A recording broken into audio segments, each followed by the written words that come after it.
Bismillahirrahmanirrahim. Assalamualaikum warahmatullahi wabarakatuh. Sebelumnya perkenalkan, nama saya Brilian Jamara Rifuat dari Teknik Sipil 2020 dengan NIM 333620055 dari Universitas Sultan Ageng Tirtayasa. Nah, kali ini saya akan membahas mengenai alat pelindung diri dan alat pengaman kerja. Pertama, definisi dari APD dan APK, alat pelindung diri dan alat pengaman kerja. Pertama di APD, alat pelindung diri. APD merupakan salah satu bentuk upaya dalam menanggulangi resiko akibat kerja. Nah, umumnya masyarakat mengartikan APD ini hanya sebatas alat atau perlengkapan untuk melindungi badan saat bekerja. Namun, berdasarkan Permenaker nomor 8 tahun 2011, alat pelindung diri atau APD adalah suatu alat yang mempunyai kemampuan untuk melindungi seseorang yang fungsinya untuk mengisolasi sebagian atau seluruh tubuh dari potensi bahaya di tempat kerja. Nah, sedangkan APK sendiri atau alat pelindung kerja adalah semua sarana pelindung bagi para pekerja di lapangan terhadap bahaya ketika melakukan pekerjaan, yaitu membuat kondisi selamat atau safe condition untuk bekerja.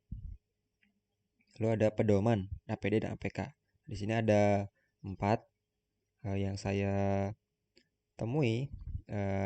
Di sini ada Permenaker nomor 8 tahun 2011 tentang APD. Lalu ada Peraturan Menteri Pekerjaan Umum dan Perumahan Rakyat nomor 7 PRTM tahun 2019 tentang standar dan pedoman pengadaan jasa konstruksi melalui penyedia. Lalu yang ketiga ada Peraturan Menteri Tenaga Kerja dan Transmigrasi nomor 1 tahun 1981 bahwa pengurus wajib menyediakan secara cuma-cuma tentang APD. Lalu di nomor 4 itu ada Peraturan Menteri juga, sama cuman ini nomor 8 tahun 2010 tentang alat pelindung diri dan fungsi serta jenis alat pelindung diri. Nah, selanjutnya ada jenis-jenis APD dan APK. Kalau APD sendiri itu ada 8 jenis, ada alat pelindung kepala, pelindung mata, telinga, pernafasan, tangan, kaki, pakaian pelindung serta keseluruhan tubuh atau safety harness. Nah, pertama itu alat pelindung kepala. Alat pelindung kepala sendiri digunakan untuk melindungi rambut yang terjerat oleh mesin yang berputar serta untuk melindungi kepala dari terbenturnya benda tajam atau keras. Lalu ada bahaya kejatuhan benda, terpukul benda yang melayang, percikan bahan kimia yang korosif, serta panas dari sinar matahari. Nah, ini merupakan salah satu pelindung di kepala, itu safety helmet.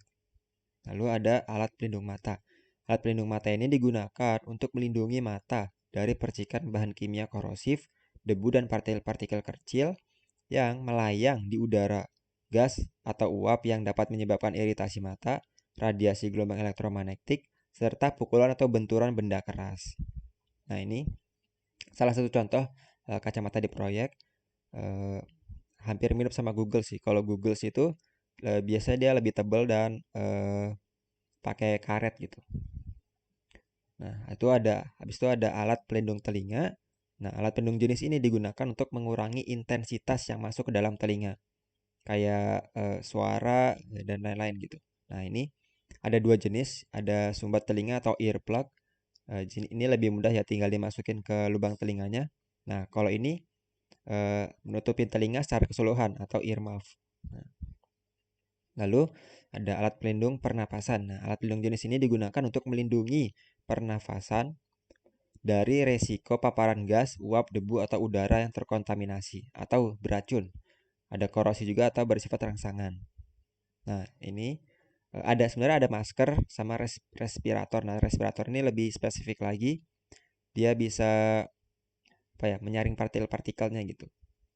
Masker bisa juga, cuman ini lebih spesifik lagi untuk di proyek gitu. Nah, itu ada alat pelindung tangan atau sarung tangan di sini. Digunakan untuk melindungi tangan dan bagian lainnya dari benda-benda tajam atau tergores, ya kan? Bahan kimia, benda panas atau dingin, kontak dengan arus listrik. Sarung tangan sendiri itu ada 2 jenis. Pertama ada sarung tangan terbuat dari karet, ada juga yang dari kain. Dan ada juga satu lagi yang dari sintetis gitu. Jadi dia bisa tahan goresan gitu kan. Tahan goresan. Nah, buat yang sarung tangan karet itu untuk melindungi kontaminasi terhadap bahan kimia dan arus listrik. Yang kedua itu ya kalau yang dari kain itu untuk melindungi kontak dengan panas dan dingin. Lalu ada alat pelindung kaki. Nah, sepatu ini sebenarnya banyak jenisnya, tergantung lingkungan dan tempat kerjanya gitu. Nah, sepatu pengaman ini digunakan untuk melindungi kaki dan bagian lainnya dari benda keras, benda tajam, logam atau kaca, larutan kimia, benda panas dan kontak dengan arus listrik. Nggak harus kayak gini sih, bisa juga sepatu boot, bisa juga sepatu yang dari karet itu ya kan, tergantung tempat dan situasinya. Nah, ya. Yang ketujuh ada pakaian pelindung. Nah, pakaian pelindung ini digunakan untuk melindungi seluruh atau bagian tubuh dari percikan api, suhu panas atau dingin, dan cairan bahan kimia. Nah, pakaian pelindung dapat berbentuk apron yang menutupi seluruh sebagian tubuh pemakainya maupun mulai dari daerah dada sampai lutut, atau overall, yaitu menutupi seluruh bagian tubuh. Nah, lalu ada penunjang seluruh tubuh atau safety harness, adalah perlengkapan yang berbentuk seperti sabuk pengaman yang digunakan untuk melindungi tubuh dari cedera akibat pekerjaan dan digunakan juga sebagai pengait pada tali pengaman. Nah, selanjutnya itu ada APK atau alat pengaman kerja. Di sini saya menemukan ada 7 jenis APK, ada jaring pengaman atau safety net, tali keselamatan atau lifeline, penahan jatuh safety deck, pagar pengaman atau barikade, pembatas area atau restricted area, ada pelindung jatuh atau fall arrestor, sama anchor point. Nah, pertama ada jaring pengaman atau safety net. Nah, ini yang warna biru-biru ini. Jadi fungsi dari jaring pengaman ini sebagai fall protection, dipastikan pekerja dengan baik atau tidak baik untuk menahan jatuhnya material atau alat kerja maupun manusia. Nah, ada dua jenis ya, ini kan yang ditempel di perancah, ada juga yang kayak tergantung gitu, jadi nggak mesti nempel di perancah gitu. Nah, yang kedua itu ada tali keselamatan atau lifeline. Nah, ini biasanya juga sebagai perlengkapan dari safety harness juga biasanya. Nah, ini digunakan pada pekerja yang naik turun atau lifting atau lowering maupun berpindah tempat atau traverse dengan menggunakan tali temali untuk mengakses atau mencapai suatu titik kerja karena tidak terdapat sistem pengaman atau kolektif. Untuk bisa juga menggapai tempat-tempat yang sulit dijangkau gitu, di tempat-tempat tinggi ya kan. Nah, lalu di sini ada penahan jatuh atau safety deck. Nah, safety decking adalah salah satu alat pencegahan kecelakaan yang terbaik, lebih aman dan lebih efektif. Sistem ini terbuat dari plastik yang diperkuat untuk menciptakan platform kerja yang solid dengan permukaan yang tidak tergelincir. Nah, di sini tuh punya kelebihannya, dia lebih cepat dan lebih mudah untuk memasang dan mencatat daripada misalnya perancah sangkar burung. Platform sendiri dapat dipasang oleh satu orang yang dapat mencakup 60 meter persegi dalam waktu sekitar 1 jam. Nah, untuk di Indonesia sendiri ya, setelah saya cari, kayaknya masih jarang penggunaan platform seperti ini ya. Kebanyakan di sini dari luar negeri gitu. Nah, lalu ada pagar pengaman atau barikade. Nah, barir pengaman konstruksi adalah benda fisik dalam bentuk tanda atau pagar yang digunakan di lokasi konstruksi untuk melindungi segala sesuatu dari kerusakan, membatasi pergerakan atau pekerjaan tertentu, dan mencegah tindakan yang tidak sah pada konstruksi. Nah, pagar pengaman sendiri sebenarnya punya banyak jenisnya. Ini kan pagar biasa gini, ada juga pagar yang dari besi atau seng gitu, biasanya untuk menutupi wilayah konstruksi sendiri gitu. Biar gak banyak materialnya juga gak tersebar gitu di lingkungannya kan. Nah, itu ada pembatas area. Nah, ini restrict area biasa digunakan untuk memperingatkan bahwa daerah yang diberi tanda dengan akses yang diawasi untuk perlindungan personel dari kegiatan pekerjaan konstruksi maupun bahaya radiasi dan kontaminasi zat radioaktif. Lalu ada pelindung jatuh atau fall arrestor. Nah, ini ya fall arrestor itu yang ini, bukan yang tiang ini. Tiang ini beda lagi nanti, ada di selanjutnya. Ini fall arrestor ini pelindung jatuh. Nah, perangkat ini digunakan bila pekerja membutuhkan perpindahan tempat atau bergerak secara vertikal. Biasanya vertikal maupun horizontal bisa sih.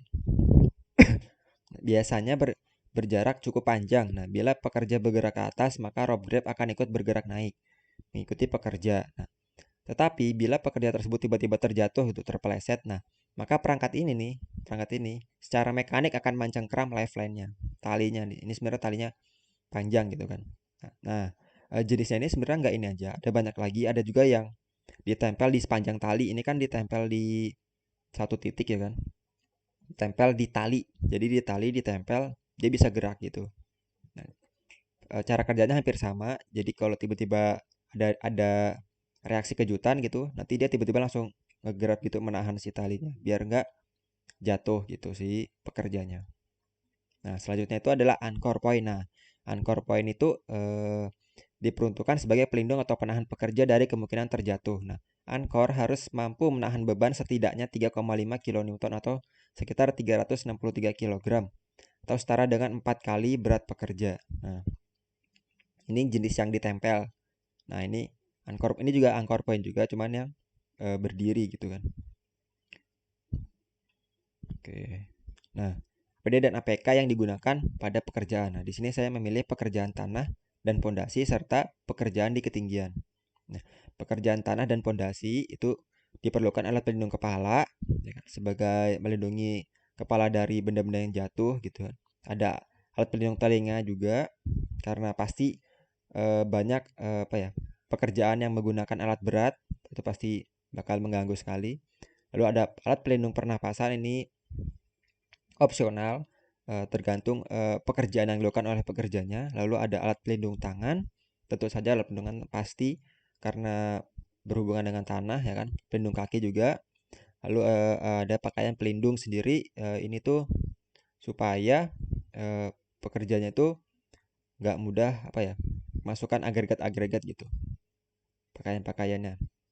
Nah, lalu ada tali keselamatan, ini juga opsional, tergantung apakah nanti dalam atau tidaknya ya kan.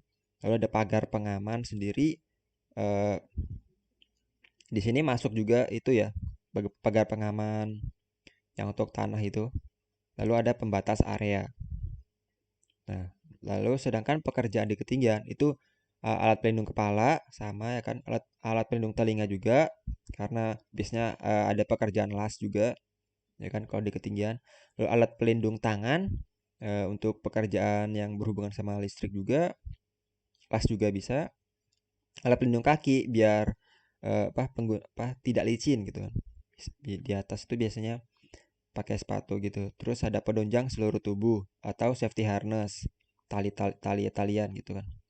Lalu ada jaring pengaman, tali keselamatan untuk melengkapi di safety harnessnya, penahan jatuh, pagar pengaman, pelindung jatuh, sama anchor point. Penahan jatuh itu ini ya, safety deck. Penahan jatuh, pelindung jatuh, sama anchor point. Oke, sekian saja dari saya. Mohon maaf bila masih banyak kekurangan. Wabillahi taufik walhidayah. Wassalamualaikum warahmatullahi wabarakatuh.